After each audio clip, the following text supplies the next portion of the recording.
இந்த அரங்கன் சன்னதியே அடியேன் அகமாகும். அரங்கனை சேவிக்க வரும் அடியேனுக்கு அறிவிப்பதற்கு?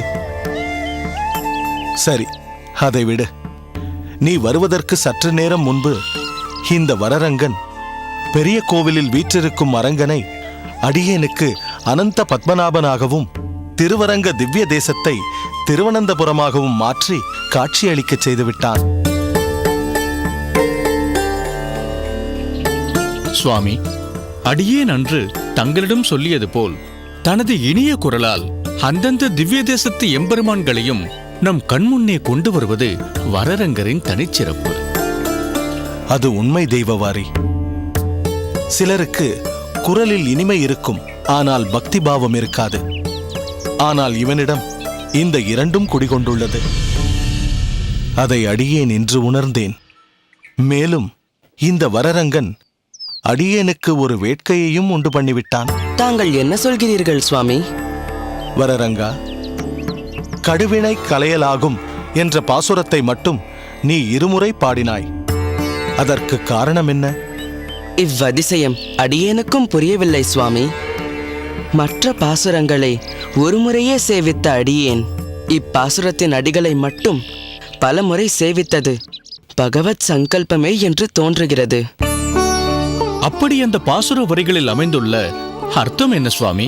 பக்தர்கள் பத்மநாபனிடம் பக்தி செய்வதற்கு அனந்த சயனபுரம் என்னும் திருவனந்தபுரம் செல்ல வேண்டும் என்பது இப்பாசுரத்தின் சாரமான பொருள். பொருள் பொதிந்த இப்பாசுரத்தால் தங்களுக்கு ஏற்பட்டுள்ள வேட்கை என்னவென்பதை நாங்கள் அறிந்து கொள்ளலாமா சுவாமி? அவசியம் அறிந்து கொள்ள வேண்டும்.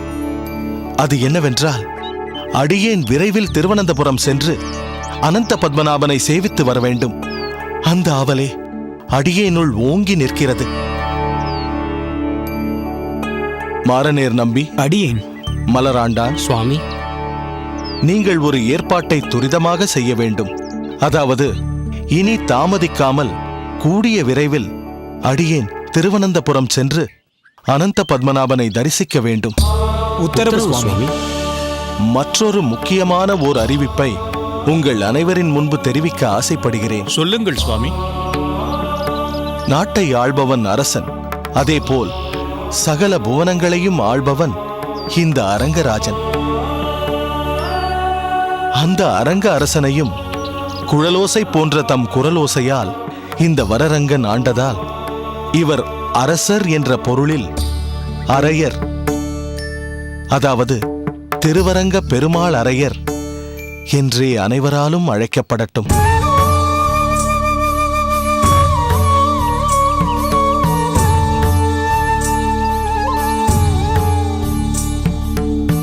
திருவரங்க அரையரே, வாழ்க உமது தொண்டு. நன்றி சுவாமி. ஆஹா, மிக பொருத்தமான பட்டப்பெயரை வரரங்கருக்கு சூட்டினீர்கள் சுவாமி. சந்தோஷமான இந்த நிகழ்வோடு அரங்கனை தரிசிக்க புறப்படலாமா சுவாமி? தாராளமாக. அடியேன்.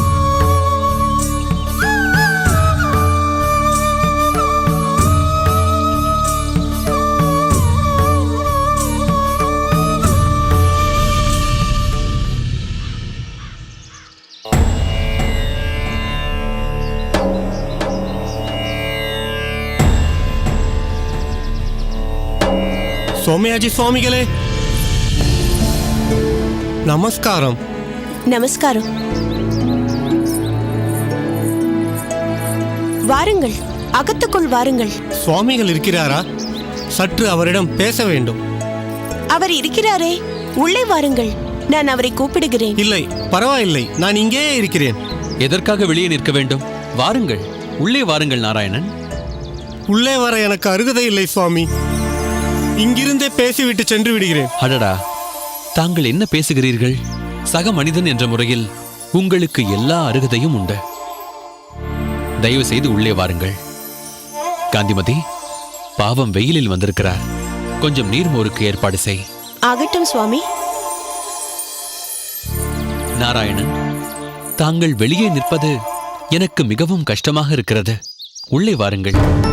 நான் இப்படி திண்ணையிலேயே உட்கார்ந்து கொள்கிறேனே.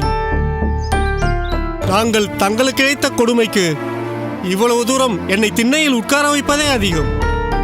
இப்படியெல்லாம் நீங்கள் பேசக்கூடாது. உங்கள் மீது நான் விரோதம் பாராட்டினால் நான் வேத பாராயணம் செய்து கொண்டிருப்பதில் அர்த்தமே இல்லை. உங்கள் மீது எனக்கு சற்று வருத்தம் இருக்கலாம்.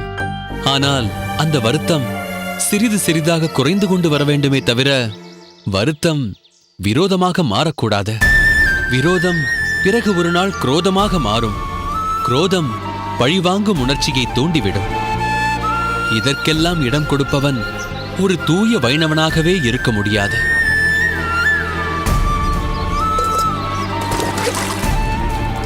இந்தாருங்கள்.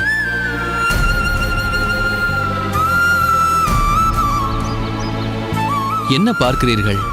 அலம்பிக் கொள்ளுங்கள். காலை அலம்பிக் கொண்டு விடுவேன் சுவாமி. ஆனால் உள்ளிருக்கும் பாவத்தை எவ்வாறு அலம்பி வெளியேற்றப் போகிறேனோ? அதெல்லாம் ஒன்றுமில்லை. இந்தாருங்கள்.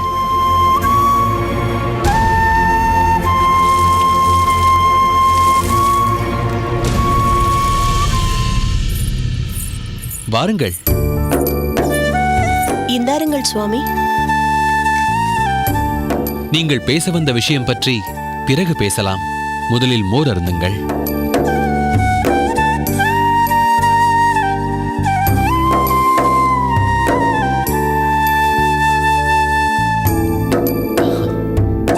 காந்திமதி, இவர் அமுதுண்ண ஏற்பாடு சரி செய்து சுவாமி. வேண்டாம் சுவாமி. ஏன்? அது பற்றி பிறகு பார்த்துக் கொள்ளலாம். நீ சென்று உன் பணியை கவனி. சரி சுவாமி. உட்காருங்கள்.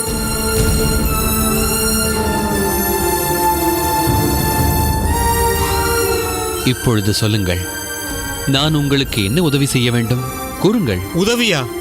தாங்களா? என்னை மன்னித்தேன் என்று சொல்வதுதான் தாங்கள் எனக்கு செய்யக்கூடிய பெரிய உதவி.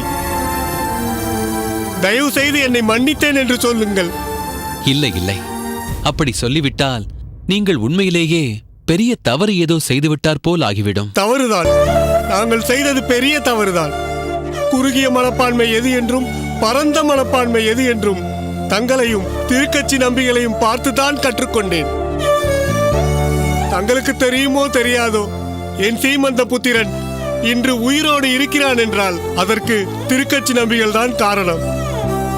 பாம்பு திண்டிய அவனை காப்பாற்றியதற்கு அவர் கேட்ட பிரதி உபகாரம் என்ன தெரியுமா? தனக்கென்று எதுவும் கேட்கவில்லை. சோமயாஜிகளின் மீது இருக்கும் தடையை நீக்குங்கள், அந்த சிரேஷ்டரை கோவிலுக்குள் அனுமதியுங்கள் என்றுதான் கேட்டார். தன்னலம் என்னவென்றே தெரியாத தனிப்பிறவி அவர். அவரின் தமிழ் பாசுரங்களுக்கு தடை விதித்தீர்களே, அன்று உண்மையிலேயே நான் மிகவும் வேதனைப்பட்டேன். அதுவும் கூட நாங்கள் செய்த தவறுதான். அக்ரஹாரத்தில் எங்களுக்கு செல்வாக்கு இருக்கிறது என்ற அகம்பாவம், அதுதான் இப்படியெல்லாம் எங்களை நடந்து கொள்ள வைத்திருக்கிறது. இவையெல்லாம் தவறுகள் என்று நான் கருதவில்லையே. தாங்களும் தங்கள் நண்பர் திருக்கட்சி நம்பிகளும் பெருந்தன்மை மிக்கவர்கள், இப்படித்தான் சொல்வீர்கள். எங்களை போன்ற குறைக்குடங்கள் இப்படித்தான் கூத்தாடச் செய்யும்.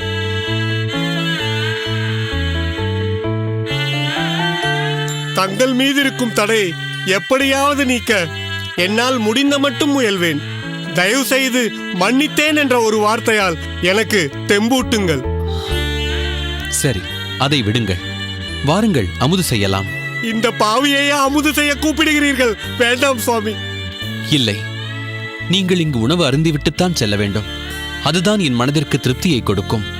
நிந்தித்த ஒருவன் எதிரில் நிற்கும்போது அவனையும் அத்யந்த சிநேகிதனாக பாவிக்கும் பக்குவம் எனக்கு இருக்கிறதா என்று என்னையே உரைத்து பார்த்துக் கொள்ளும் சோதனை இது. தாங்கள் என் விரோதி அல்ல, என் அதிதி.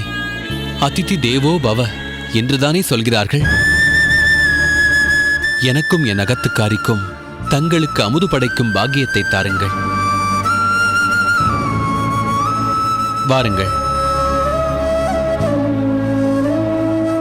வாருங்கள் நாராயணன்.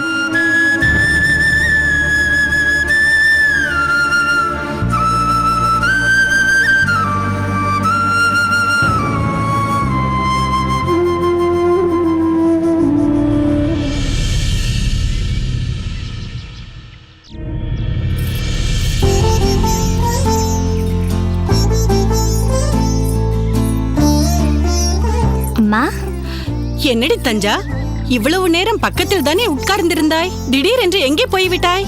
இது நாம் எப்போதும் வரும் கோவிலாக இருந்தால் நான் கவலைப்பட மாட்டேன். இந்த ஆஞ்சநேயர் கோவில் உனக்கு புதிதாயிற்றே. எங்கே போனாயோ, வழி தெரியாமல் எங்காவது தவித்துக் கொண்டிருக்கிறாயோ என்று நான் பயந்து விட்டேன். அம்மா, நான் என்ன சின்ன குழந்தையா? மறுபடியும் ஒரு முறை ஆஞ்சநேயரை சேவிக்க வேண்டும் என்று தோன்றியது, போய்விட்டு வந்தேன். அதை என்னிடம் சொல்லிவிட்டு போயிருக்கலாம் இல்லையா? இது ஆஞ்சநேயருக்கு சாற்றிய வடை, எடுத்துக்கொள். வேண்டாம், அகத்துக்கு போய் சாப்பிடுகிறேன். அம்மா, எனக்கு ஒரு சந்தேகம். ஆரம்பித்து விட்டாயா? சந்தேகம் சந்தேகம் என்று உன் அப்பாவை பிடுங்கினது போதாதென்று என்னையும் விடமாட்டாய் போலிருக்கிறதே. போன முறை உன் அப்பாவோடு நீ கோவிலுக்கு போன போது அவரை கேள்வி மேல் கேள்வி கேட்டு தொலைத்து எடுத்து விட்டாயாமே. அதெல்லாம் ஒன்றுமில்லை. தெரியாத விஷயங்களை கேட்டு தெரிந்து கொள்வதில் தப்பென்னமா இருக்கிறது? தப்பில்லையடி தஞ்சா. உன் கேள்விகளுக்கு எங்களுக்கு பதில் தெரிந்திருக்க வேண்டுமே, அதுதான் கவலை. சரி, போகட்டும். இப்போது உன் சந்தேகம் என்ன? ஆஞ்சநேயருக்கு துளசி மாலை, வெற்றிலை மாலை, வடை மாலை என்றெல்லாம் சார்த்துகிறார்களே, ஏன் நம்ம அதிரச மாலை சாத்த மாட்டேன் என்கிறார்கள்? சொல்லம்மா. ஏய், தத்து பித்து என்று உளராதேடி. யாராவது கேட்டால் சிரிக்கப் போகிறார்கள். ஏனடி புத்தி உனக்கு இப்படி போகிறது? அம்மா, எனக்கு அதிரசம் பிடிக்கும். அதனால் அதிரச மாலை சாற்றினால் என்ன ஆக போகிறது என்று கேட்டேன். அது தப்பா? தப்பேதான். உனக்கு பிடித்ததையெல்லாம் மாலையாக சாற்றிவிட முடியுமா? இதைத்தான் மாலையாக சாற்றலாம் என்று பழக்கத்தில் இருக்கிறது. அதைத்தான் மாலையாக சாற்றுவார்கள்.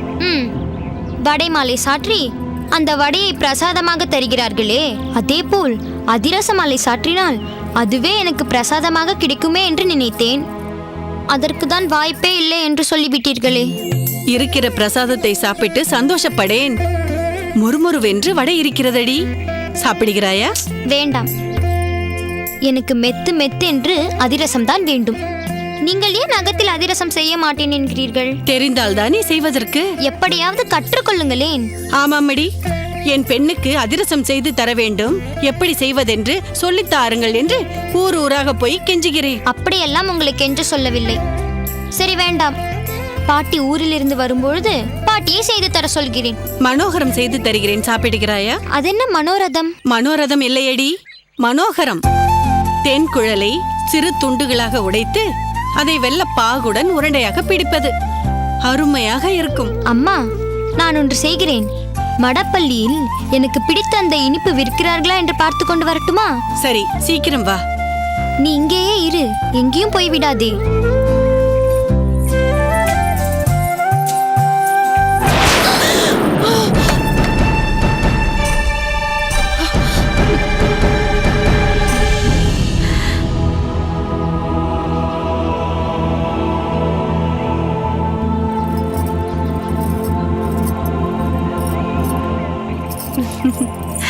தஞ்சமாம்பாள், மன்னித்துக் கொள்ளுங்கள் மாமி. ஏய், என்னடி இப்படி பண்ணி விட்டாய்? பரவாயில்லை, குழந்தைதானே அவள், ஒன்றும் ஆகிவிடவில்லை. நீங்கள் தஞ்சமாம்பாளின் அம்மாவா? ஆமாம். உங்களுக்கு எப்படி தஞ்சாம்பாளின் பெயர் தெரியும்? அம்மா, இந்த மாமியை எனக்கு முன்பே தெரியும். எப்படி? ஆற்றங்கரையில் நான் துணி துவைக்கும் போது இவளை பார்த்திருக்கிறேன். ரொம்ப சூட்டிகையான பெண். நீங்கள் தான் மெச்சிக்கொள்ள வேண்டும். இப்போதுதான் பார்த்தீர்களே. அதனால் என்ன? உங்களிடம் பேசிக்கொண்டே பின்னால் வந்து விட்டாள். நானும் கூட சற்று ஒதுங்கிக் கொண்டிருக்கலாம் அல்லவா? உங்கள் பெண்ணுக்கு உதவும் மனோபாவம் நிறைய இருக்கிறது. அன்று ஆற்றங்கரையில் அவள் தோழி யாரோ துவைத்த துணிகளை அழுக்காக்கியதற்கு இவள் பொறுப்பேற்றுக் கொண்டு துணிகளை எல்லாம் துவைத்து கொடுத்தாள். போதுமே. அகத்தில் துரும்பெடுத்து துரும்பு போட மாட்டாள். மற்றவர்களுக்கு என்ன உதவி செய்கிறாளோ என்னவோ, பெற்றவளுக்கு ஒரு உதவியும் செய்ய மாட்டாள். ஆமாம், நீங்கள் எங்கே இருக்கிறீர்கள்? இதற்கு முன்னால் உங்களை பார்த்த மாதிரி ஞாபகமே இல்லையே. ஆனால் ஒன்று, நான் இன்றுதான் முதல் முறையாக இந்த ஆஞ்சநேயர் கோவிலுக்கு வருகிறேன். அப்படியா? நான் அவ்வப்போது இங்கு வருவதுண்டு. ஆனால் நானும் இதுவரை உங்களை பார்த்ததில்லை. ஒருவேளை தஞ்சமாம்பாளை பார்த்த பிறகுதான் உங்களை பார்க்க வேண்டும் என்று இருக்கின்றதோ என்னவோ. அதுதான் இன்று பார்த்திருக்கிறோம். என் பெயர் கௌசல்யா.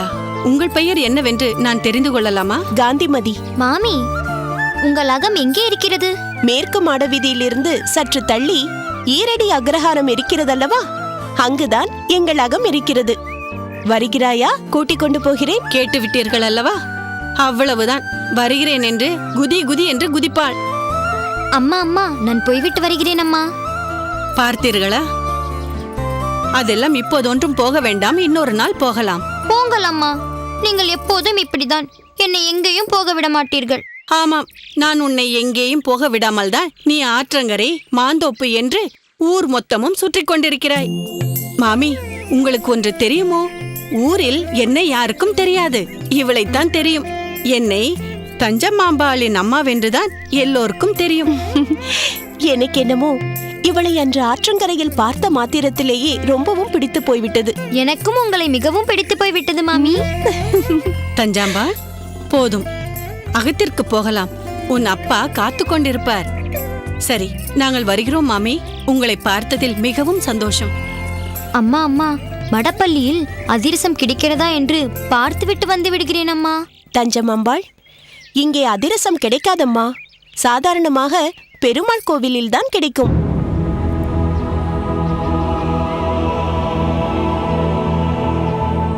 என்ன, உனக்கு அதிரசம் ரொம்ப பிடிக்குமா? சரி, அடுத்த வியாழக்கிழமை உனக்கு நிச்சயமாக நீ விரும்புகிற அந்த அதிரசம் கிடைக்கும். எப்படி? நான் பண்ணிக்கொண்டு வருகிறேன்.